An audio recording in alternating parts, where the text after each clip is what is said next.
ಪ್ರಧಾನಿ ಮೋದಿ ನೀಡಿದ ಚಿನ್ನ, ಇಂಧನ, ಅಡುಗೆ ಎಣ್ಣೆಯನ್ನ ತ್ಯಾಗ ಮಾಡಬೇಕು ಅನ್ನುವಂತ ಮಂತ್ರ ಈಗ ದೊಡ್ಡ ಸಂಚಲನ ಎಬ್ಬಿಸಿದೆ. ಒಂದ್ ಕಡೆ ಖುದ್ದು ಪ್ರಧಾನಿ ಮೋದಿ ನಾನು ಹೇಳೋದಷ್ಟೇ ಅಲ್ಲ ಮಾಡಿ ತೋರಿಸ್ತೀನಿ ಅಂತ ತಮ್ಮ ಬೆಂಗಾವಲು ಪಡೆಯನ್ನ ಕಡಿತಗೊಳಿಸಿದ್ರೆ, ಮೋದಿ ಹಾದಿಯಲ್ಲೇ ಬಿಜೆಪಿಯ ಕೆಲ ನಾಯಕರುಗಳು, ಕೇಂದ್ರ ಸಚಿವರು, ರಾಜ್ಯಗಳ ನಾಯಕರುಗಳು ಸಾಕ್ತಾ ಇದ್ದಾರೆ. ಇನ್ಫ್ಯಾಕ್ಟ್ ಸೋಷಿಯಲ್ ಮೀಡಿಯಾದಲ್ಲೆಲ್ಲ ಇದು ಬಹಳ ಟೀಕೆ ಗುರಿಯಾಗಿತ್ತು. ಹೇಳೋದೊಂದು ಮಾಡೋದೊಂದು, ಇವರೇ 25 ವೆಹಿಕಲ್ ಹಿಡ್ಕೊಂಡು ಓಡಾಡ್ತಿದ್ದಾರೆ ಅಂತ. ಆ ನಂತರದಲ್ಲಿ ಈಗ ಅದನ್ನ ಮಿತಿಗೊಳಿಸಿರುವಂಥದ್ದನ್ನ ನಾವು ಗಮನಿಸ್ತಾ ಇದ್ದೀವಿ. ಇದರ ನಡುವೆ ಬಂಗಾರ ಪ್ರಿಯರಿಗೆ ಅಕ್ಷರಶಃ ಬರ ಸಿಡಿಲೇ ಬಂದು ಅಪ್ಪಳಿಸಿದಂತಾಗಿದೆ. ಏನಿದು ಬಂಗಾರದ ಸಿಡಿಲು, ಇಂಧನ ದಿಗಿಲು, ಬನ್ನಿ ತೋರಿಸ್ತೀವಿ.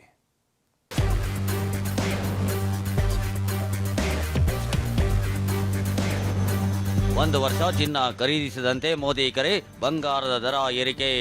कोई भी कार्यक्रम हो, हम सोने के गहने नहीं खरीदेंगे.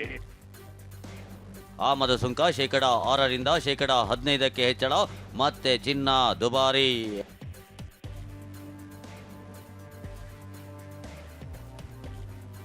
ಹೇಳೋದಷ್ಟೇ ಅಲ್ಲ, ಮಾಡ್ತೀನಿ, ಬೆಂಗಾವಲು ಪಡೆ ಸಂಖ್ಯೆ ಇಳಿಸಿದ ಮೋದಿ. ಮೋದಿ ಇಂಧನ ಕ್ರಾಂತಿಗೆ ಸ್ಪಂದಿಸಿದ ಕೇಂದ್ರ ಸಚಿವರು, ಮೆಟ್ರೋ ಪ್ರಯಾಣ.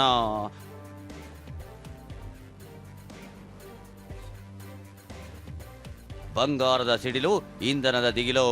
ಪ್ರಧಾನಿ 2 ದಿನಗಳ ಹಿಂದಷ್ಟೇ ನೀಡಿದ ಸಲಹೆ ದೇಶದಾದ್ಯಂತ ದೊಡ್ಡ ಸಂಚಲನವನ್ನೇ ಸೃಷ್ಟಿಸಿದೆ. ಅದರಲ್ಲೂ ಇಂದು ಬೆಳಗಾಗುತ್ತಲೇ ಬಂಗಾರದ ಮಾರುಕಟ್ಟೆಯಲ್ಲಿ ಭೂಕಂಪ ಸಂಭವಿಸಿದೆ. ಇಂದು ಚಿನ್ನದ ಬೆಲೆ ರಾಕೆಟ್ ವೇಗದಲ್ಲಿ ಏರಿಕೆಯಾಗಿದೆ. ಕೇಂದ್ರ ಸರ್ಕಾರ ಚಿನ್ನದ ಮೇಲಿನ ಆಮದು ಸುಂಕವನ್ನ ಶೇಕಡ 6ರಿಂದ ಶೇಕಡ 15ಕ್ಕೆ ಹೆಚ್ಚಿಸಿದೆ. ಹೀಗಾಗಿ ಬಂಗಾರದ ಬೆಲೆ ಸ್ಫೋಟವಾಗಿದೆ. 22 ಕ್ಯಾರೆಟ್ನ 10 ಗ್ರಾಂ ಚಿನ್ನಕ್ಕೆ ನಿನ್ನೆ 1,41,150 ರೂಪಾಯಿ ಇತ್ತು. ಇಂದು ಈ ದರ 1,48,500ಕ್ಕೆ ಏರಿದೆ. ಅಂದ್ರೆ ಒಟ್ಟು 7,350 ರೂಪಾಯಿ ಏರಿಕೆಯಾಗಿದೆ.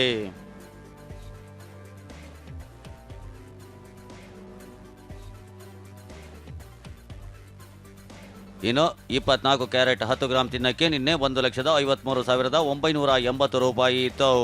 ಇಂದು ಈ ದರ 1,62,000 ರೂಪಾಯಿ ಆಗಿದೆ. ಅಲ್ಲಿಗೆ 8,020 ರೂಪಾಯಿ ಹೆಚ್ಚಳವಾದಂತಾಗಿದೆ.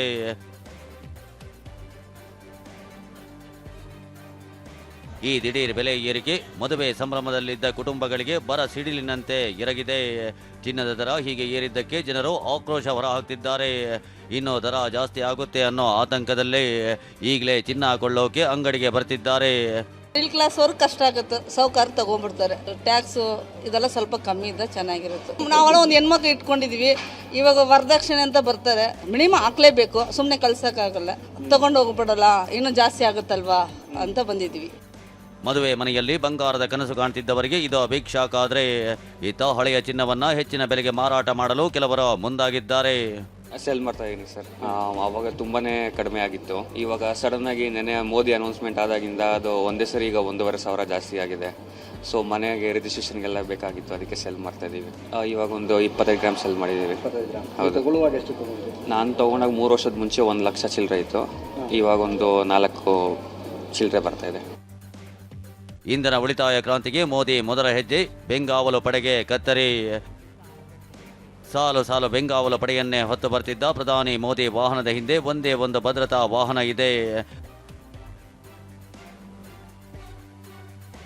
ಪ್ರಧಾನಿ ಮೋದಿ ತಾವು ಹೇಳಿದ ಮಾತು ಕೇವಲ ಜನರಿಗೆ ಮಾತ್ರವಲ್ಲ, ತಮಗೂ ಮಿತವ್ಯಯ ಅನ್ವಯಿಸುತ್ತೆ ಎಂದು ಸಾರಿದ್ದಾರೆ. ಯಾಕಂದ್ರೆ ಖುದ್ದು ಮೋದಿ ತಮ್ಮ ಬೆಂಗಾವಲು ಪಡೆಯ ಗಾತ್ರವನ್ನು ಶೇಕಡ 50ರಷ್ಟು ಕಡಿತಗೊಳಿಸಿದ್ದಾರೆ. ಅಷ್ಟೇ ಅಲ್ಲದೆ ಇನ್ನು ಮುಂದೆ ಭದ್ರತೆಗೆ ಪೆಟ್ರೋಲ್ ಡೀಸೆಲ್ ವಾಹನಗಳ ಬದಲಿಗೆ ಎಲೆಕ್ಟ್ರಿಕ್ ವಾಹನಗಳನ್ನು ಬಳಸುವಂತೆ ಮೋದಿ ಆದೇಶ ನೀಡಿದ್ದಾರೆ.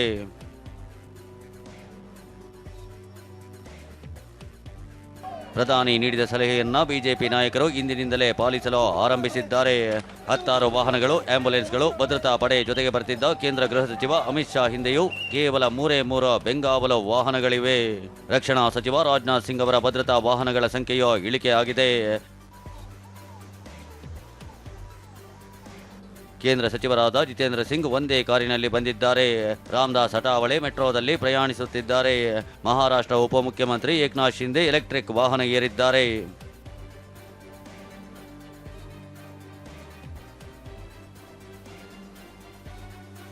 ಇನ್ನು ವಿಧಾನಸಭೆ ವಿಪಕ್ಷ ನಾಯಕ ಆರ್ ಅಶೋಕ್ ವಾರದಲ್ಲಿ 3 ದಿನ ಬೆಂಗಾವಲು ವಾಹನವನ್ನೇ ಬಳಸದಿರೋಕೆ ನಿರ್ಧರಿಸಿದ್ದಾರೆ.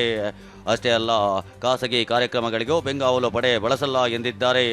ಇನ್ನು ಮಧ್ಯಪ್ರದೇಶದ ಹೈಕೋರ್ಟ್ ನ್ಯಾಯಾಧೀಶರೊಬ್ಬರು ಸೈಕಲ್ ತುಳಿಯುತ್ತಾ ಕೋರ್ಟ್ಗೆ ಬರುವ ಮೂಲಕ ಮಿತವ್ಯಯ ಚಳವಳಿಗೆ ಸಾಕ್ಷಿಯಾಗಿದ್ದಾರೆ.